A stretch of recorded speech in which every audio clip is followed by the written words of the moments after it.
Religious Zionism Taking Over Israel. Our title is not our own words, but the words of the former Israel Security Agency Chief Yuval Diskin, according to the Jerusalem Post this week. Welcome to another edition of the Bible in the News. This is John Billington with you.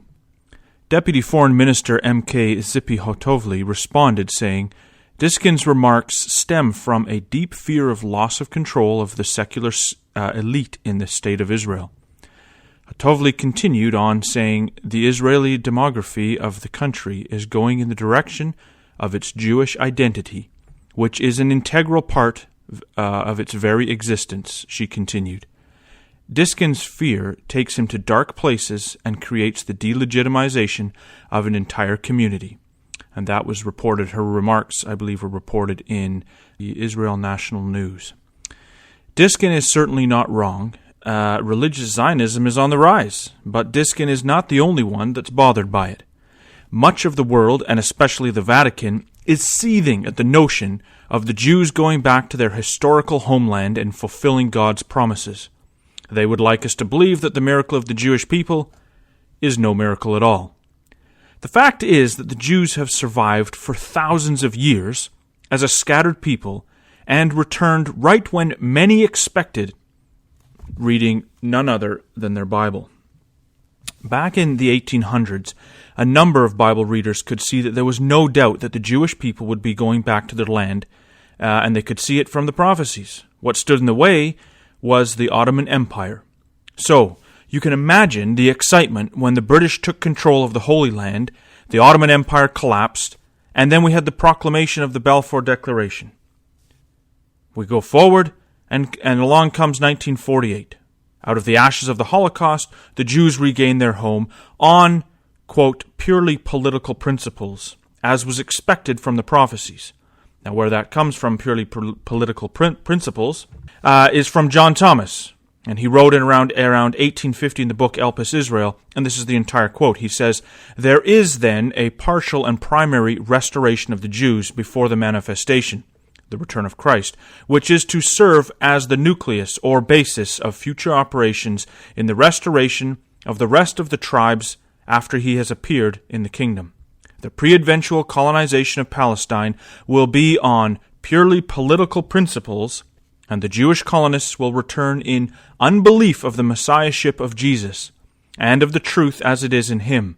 They will emigrate thither as agriculturists and traders in the hope of ultimately establishing their commonwealth. Unbelievable that that was written in 1850. History told in advance. The returning Jews from all over the world, making aliyah, as they say, has also been a testament to God's word. Over decades, the words of Isaiah 11, verse 11 and 12 have been fulfilling. In fact, I believe there's still more to come. And it shall come to pass in that day, says Isaiah, that the Lord shall set his hand again the second time, to recover the remnant of his people, which shall be left from Assyria, and from Egypt, from Pathros, and from Cush, and from Elam, and from Shinar, and from Hamath, and from the islands of the sea. And he shall set up an ensign for the nations, and shall assemble the outcasts of Israel, and gather together the dispersed of Judah from the four corners of the earth. Unbelievable. Once the large number of Jews are back in the land, nothing settles down, though. You then come on, that was in 48 when you had the state proclaimed. You then come forward to 1956, and there's the Sinai campaign in 56.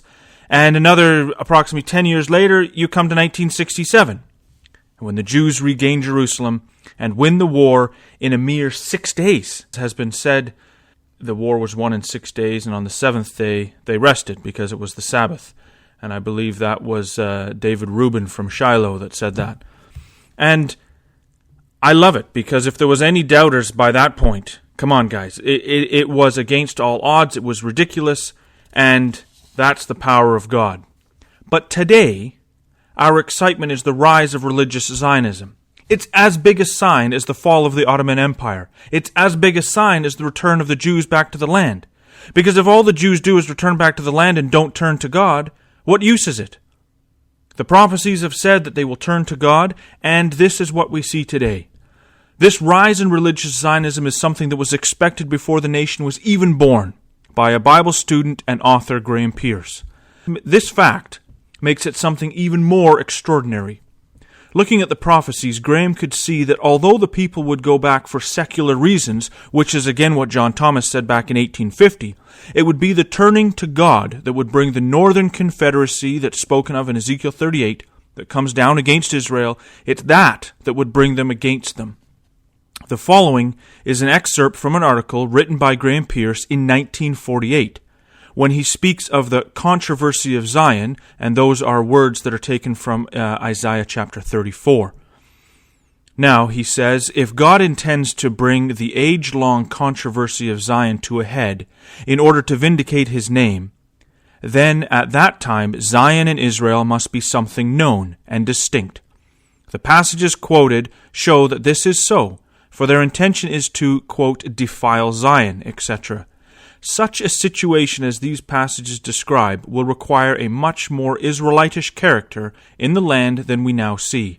Hence it is essential that the nation's faith in the promises to the fathers, in the Messiah, and the things of the law should be built up to some degree beforehand, and something of a true Israelitish flavor imparted to the nation.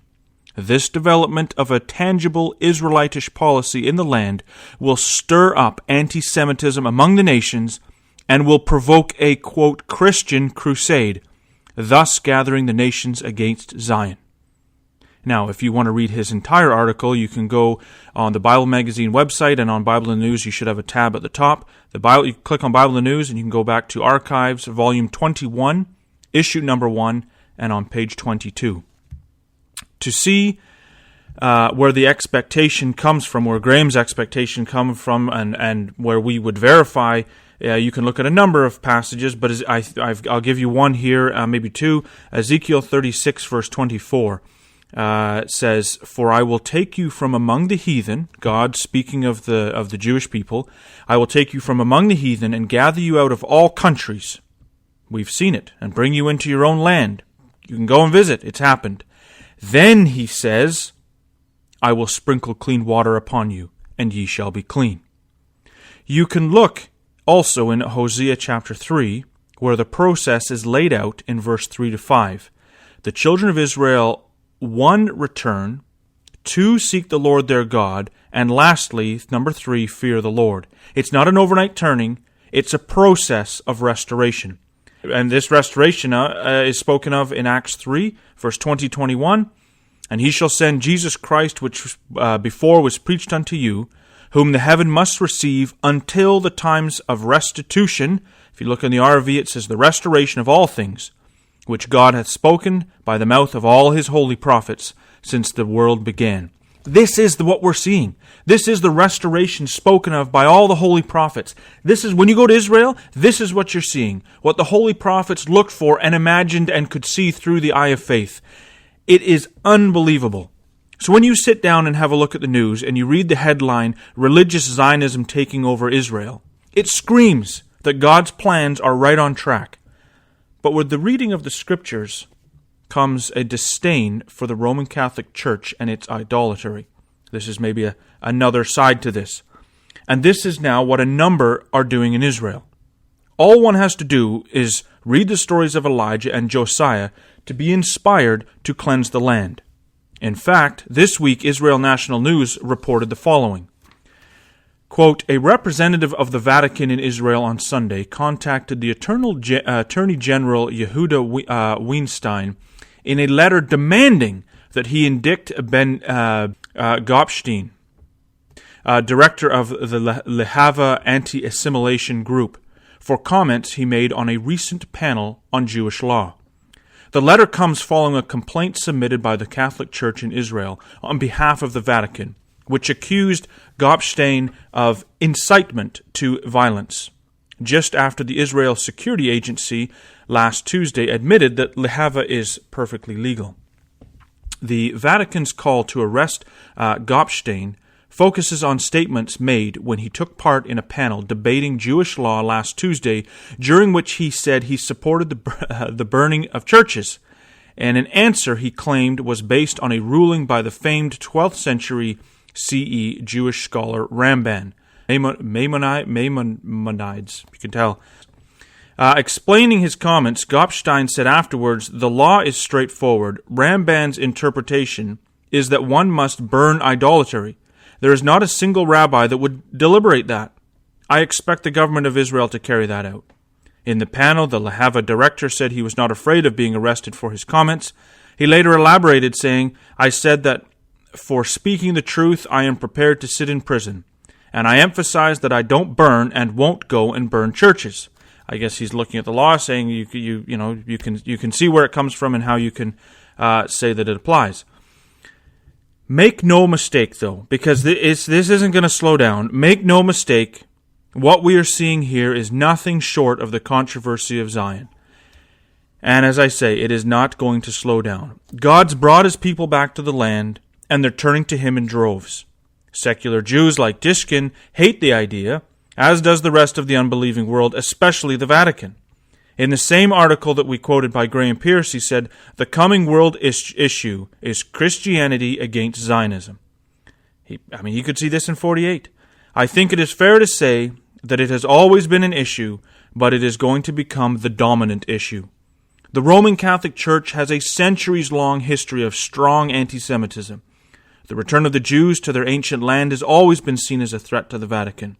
It was Chaim Weizmann in 1922, before he became Israel's first prime minister, who said, 'The Vatican is moving heaven and earth against us.' From a theological standpoint, the ingathering of God's ancient people mean that God is far from finished with them. Therefore, if God has not finished working with Israel, the replacement theology, along with the so-called church fathers, are clearly wrong. Problem is, a secular Jewish state was hard for them to choke. The idea of a religious state sends tremors to the deepest confines of the Vatican. And in case there's any wondering of the Vatican's position, the Latin Patriarch of Jerusalem, Faud Twal, stated that Israel has nothing to do with the Bible. The foundation is now laid for the largest conflict the world has ever seen. The conflict of Ezekiel 38, when the Northern Confederacy comes against God's people Israel. It says that God's fury comes up in his face. Verse 18 of that chapter. The end result will be that God's land will be cleansed, truly cleansed, and not only the Vatican but the whole world will know that Israel has everything to do with the Bible and the God of the Bible. If you wanted any proof that the Bible truly is the Word of God, you don't have to look much farther than the Jews themselves. And God says the following, I love this quote, it's beautiful. It says the following in Isaiah 43, "Bring forth the blind people that have eyes, and the deaf people that have ears. Let the nations be gathered together, and the people assembled. Who among them can declare this, and show us former things? Let them bring forth their witnesses, that they may be justified. Or let them hear and say, It is truth. Ye are my witnesses, saith the Lord, and my servant before whom I have chosen, that ye may know and believe me, and understand that I am he. Before me there was no God formed, neither shall there be after me." So if religious Zionism is taking over the land, as Dishkin says, in the words of the prophet Amos, "Prepare to meet thy God, O Israel." Thanks for tuning in, and come back next week for another edition of the Bible in the News. I don't know who's on.